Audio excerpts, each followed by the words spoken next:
Dan il-programm huwa mwassal lilkom minn Revlon.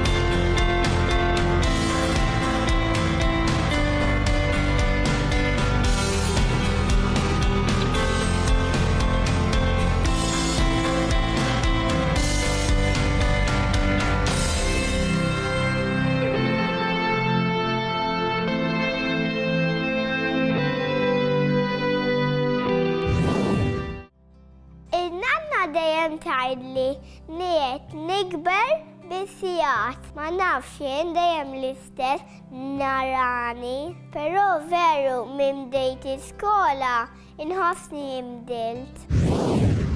Fil-fatt it-tibdil fiżiku ta' din-età huwa l-iktar żmien fejn dak li jkun jikber bil-mod.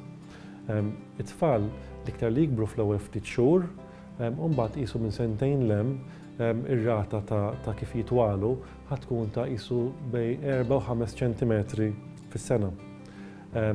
Jiġifieri it-tifel li staqsa dik il-mistoqsija għandu raġun. Ħanikbru bil-mod ħafna fil-waqt li l-iżvilupp l-iktar importanti li jsir f'dik l-età huwa żvilupp emozjonali u żvilupp ta' fejn jidħol l-intelligenza.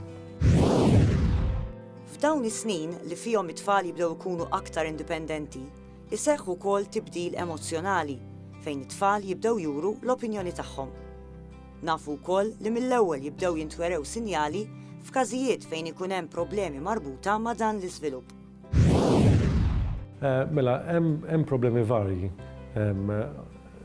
Hija ħaġa tajba li ma narawhomx daqshekk spiss, imma meta jkun hemm problemi emozjonali, it-tfal kapaċi jibdew ikollhom problemi ta' mġiba ma' tfal oħra, problemi ta' mġiba l-iskola, problemi ta' mġiba mal-ġenituri u ma' tal-familja, problemi bl-irqat.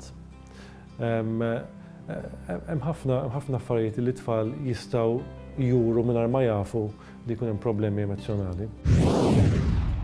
ċerti studji juru li l-aktar 3 kundizzjonijiet li jitfaċċaw hekk kif it-tfal jalqu 3 snin huma l-ażma, l-allerġiji u l-infezzjonijiet fil-bużżieqa tal-urina.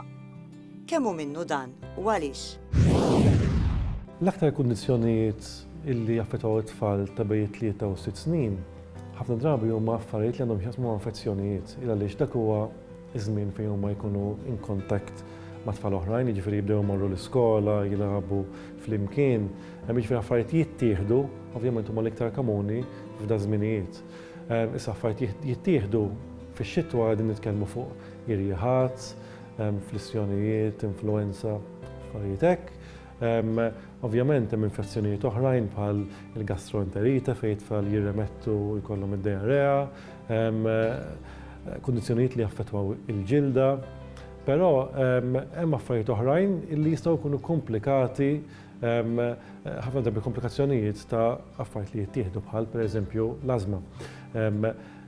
L-ażma ma nistgħux ngħidu li tkun ħafna iktar komuni f'din età, però ovvjament ħabba raġuni li jkunu in contact ma' tfal oħrajn li jkollhom irjieħat, din ħafna drabi jekk tkun soġġett għaliha ħadd toħroġ iktar spiss. L-allerġiji ta' tfal bejn 3 u 6 snin ħajkunu iktar iffokati fuq is-sistema respiratorja bħal pereżempju hay fever u atis u sa ċertu punt anke l-ażma. Affarijiet oħrajn li jkollhom it-tfal ta' dik l-età ħafna drabi jistgħu jkunu wkoll assoċjati mal-mod kif jieklu. Ta' dik l-età il-maġġoranza ta' tfal trid tara daqsxejn xi jieklu f'ġimgħa mhux jieklu f'ġurnata. Jkun ħafna nies illi jġibuhom sempliċement għax mhumiex qed jieklu biżżejjed. Fil-fatt meta tpoġġihom fuq il-growth curve u kien indunaw it-tfal jkunu qegħdin jieklu biżżejjed ħafna drabi anke żejjed. Nafu li t-tfal mhumiex kollha l-istess u anke r-rata ta' żvilupp hija differenti. F'ċertu każijiet jista' jkun li t-tfal ikollhom bżonn jieħdu xi supplimenti biex jgħinuhom jikbru kif suppost. Mela ħafna drabi jekk it-tfal jiklu dieta varjata u jiklu biżżejjed, ma tantx hemm neċessità li noqgħdu nagħtu ħafna supplementi.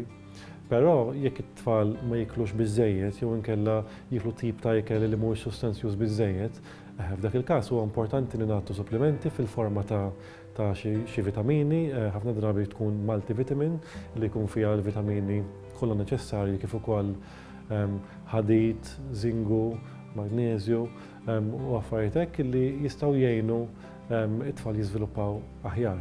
Ta' min jgħid ukoll illi ħafna riċerkaturi illi llum it-tfal għandhom bżonn li jingħataw ukoll il-vitamina D. Din il-vitamina D dina alright nġibuha mill-ikel, però nġibuha wkoll mid-dawl tax-xemx. Issa Malta għandna ħafna dawl tax-xemx. Però ovvjament illum it-tfal jużaw iktar sunscreens li jitrattaw iktar u riċerkaturi anke f'pajjiżi fejn hemm ħafna xemx, it-tfal xort qed ikollhom nuqqas ta' dan il-vitamina D u s-suġġerimentu li tingħata lit-tfal kollha isu minn 6 xhur il fuq. Tikka aktar dwar saħtek. It-te aħdar sar l-għażla ta' ħafna nies. U magħruf li dan it-tip ta' te iġor miegħu benefiċċji ta' saħħa u saħansitra ċerti studji jikkunsidraw dan it-te bħala l-aktar xarba sustanzjuża. Ejjew naraw x'inhuma l-benefiċċji tat-te aħdar. It-te aħdar isaħħaħ is-sistema immunitarja tal-ġisem. It-te aħdar jgħin ukoll biex isaħħaħ il-funzjoni tal-moħħ, b'mod partikolari fejn tidħol il-konċentrazzjoni.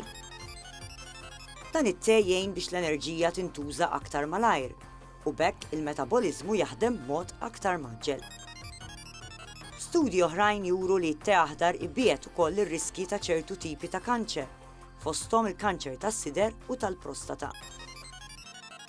Anke għall-anzjani dan it-te joffri benefiċċji fejn hu kkunsidrat bħala għajnuna biex jitbiet ir-riskju tal-Alzheimer's u l-Parkinson's.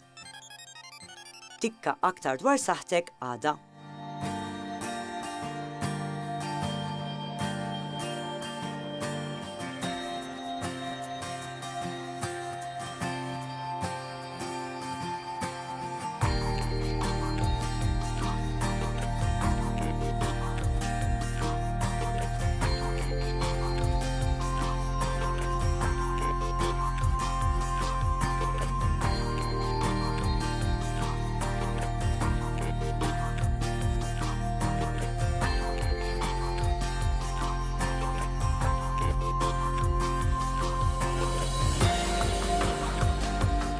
Dan il-programm ġie mwassal lilkom minn Revlon.